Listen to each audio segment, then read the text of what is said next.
Bubur tapioka rasane molor manis terus dijori santen buket sing gurih dadi cocok yuk dipangan pas grimis ngono kae. Pertama tumpangno panci waki banyu sekitar 700 ml baru kei godhong pandan ambek gulone abang seprapat. Nah iki dimasak sampai gulone abang larut kabeh. Umop koyo ngene iki lho yo, nek wis ngene iki diangkat terus disaring.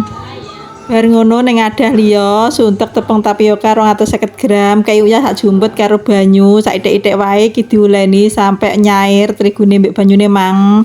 Nek banyune kurang nek dimboi sak itik-itik wae aja langsung jor wedine kecuweren. Nek wis dadi kecuwerane mang pas baru njukuk panci bekase mang lho yo ditumpangno kompor neh, terus lebokno neh gula sing disaring, terus lebokno adonane tapioka karo banyu mang dilebokno kabeh ning jero adonan gula. Terus dimasak geni cilik wae karo terus diudek, dimasak sampai kental rupane ngene iki sampai umop, sampai bening ngene iki lho yo. Nah nek wis ngene sisihno sik pateni kompore, terus ditinggal gawe pelengkape, gawe santene. Godhog santene karo godhong pandan karo uyah saithik, diudek-udek terus ben santene gak pecah. Iki genine yo sedengan rodok cilik yo. Nek sumop ngene iki dipateni sik kompore, terus diudek-udek nek sampai nyampur dadine apik. Nah wayahe dipangan bubure yo, dekek bubur abange, jori santen bukete sing gurih yo, dadi iki cocok manis perpaduan gurih, dadi enak dipangan pas adem-adem.